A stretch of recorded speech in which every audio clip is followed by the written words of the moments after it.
La République démocratique du Congo de Étienne Tshisekedi et le Rwanda de Paul Kagame ont signé le 4 décembre 2025 à Washington un accord de paix sous le regard du président américain Donald Trump comme le surveillant d'école qui veille à ce que chaque élève fasse son devoir. Les deux pays sont en conflit depuis plus de 25 ans, un conflit qui est en passe de devenir la guerre israélo-palestinienne à l'africaine avec l'occupation du territoire en moins. Une guerre sans fin qui sème la misère au sein des populations pendant que dans les palais, les dirigeants se rejettent les responsabilités. Le conflit a ses racines en 1994, après ce qui a été qualifié de génocide rwandais des Tutsis par les Hutus.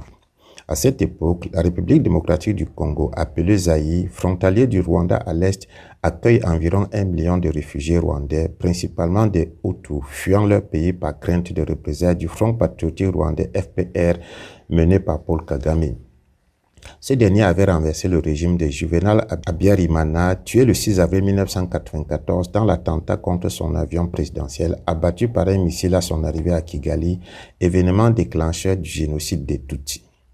Mais parmi ces réfugiés se trouvaient également des forces génocidaires, les Interamwe et les anciennes forces armées rwandaises, précurseurs des FDLR.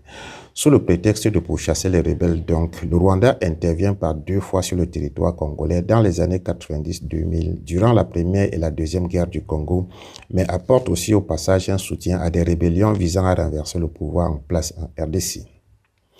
Malgré l'accord de paix mettant fin à la deuxième guerre du Congo et le retrait des troupes rwandaises et ougandaises du territoire congolais, les tensions se sont poursuivies entre les deux pays, notamment par le soutien rwandais à la rébellion du CNDP en 2006-2009 et de la première rébellion du M23 en 2013, toutes visant à faire une sécession et avoir le contrôle total de la province du Kivu, dont le sous-sol est une mine d'or au propre. Avec l'arrivée au pouvoir du président congolais Félix Tshisekedi en 2019, les relations ont commencé à se détendre. Des accords économiques et sécuritaires ont été mis en place, mais la résurgence du M23 en 2021 a ravivé les tensions. D'après les analystes, les justifications du Rwanda invoquant la défense contre les FDLR et la protection des Tutsis congolais dissimulent des motivations plus complexes liées à des intérêts économiques et géopolitiques.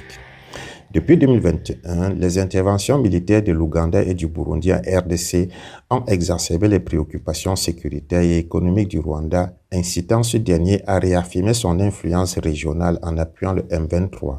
Par ailleurs, le Rwanda cherche à maintenir son accès aux ressources minières de la RDC, notamment l'or, dont l'exploitation illicite profite considérablement à son économie.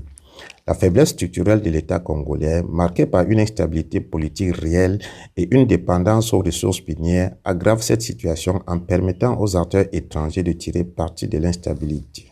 Ainsi, le soutien du Rwanda au M23 peut être interprété comme une stratégie visant à contrer l'influence des pays voisins tout en sauvegardant ses intérêts économiques dans la région. Derrière le prétexte de la guerre, en effet, il y a la raison, la richesse du sous-sol de l'Est RDC.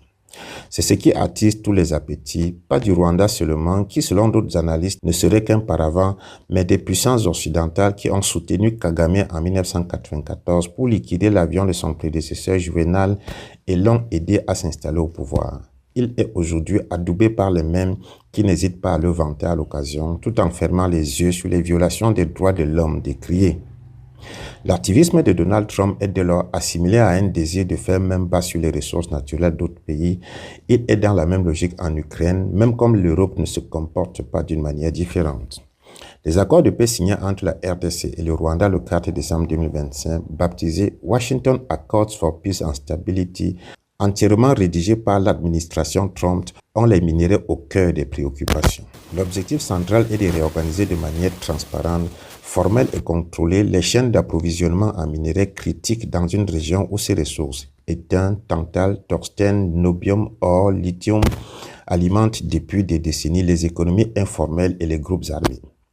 Washington entend résoudre 3 équations avec ces accords. Protéger les intérêts stratégiques américains dans les minéraux critiques dans une zone où les investissements chinois restent moins massifs qu'au Katanga, permettre à la RDC de capter une richesse minière aujourd'hui accaparée par des circuits illégaux et renforcer Kigali dans son rôle de hub régional de transformation minière, un statut que le Rwanda revendique déjà depuis plusieurs années. L'essentiel n'est pas oublié. Le nouveau dispositif sera doublé de 2 accords bilatéraux distincts. l'un entre Kigali et Washington, consacré à la prospérité économique, l'autre entre Kinshasa et les États-Unis, un partenariat stratégique en 17 articles qui synthétise la coopération initiée depuis l'arrivée au pouvoir du président Donald Trump. En réalité, le processus de signature de ces accords rappelle au monde que la colonisation de l'Afrique n'est pas encore finie. Comme dans les années 50, un chef d'État occidental peut encore convoquer en 2025 deux chefs d'État africains incapables de s'entendre pour leur demander de signer des engagements qui ne vont plus lutter. Il est loisible de constater que les méthodes utilisées pour la RDC et le Rwanda ne sont pas les mêmes appliquées pour la Russie et l'Ukraine ou pour l'Israël et le Hamas dans la bande de Gaza. L'Afrique est toujours mal partie. Bon week-end.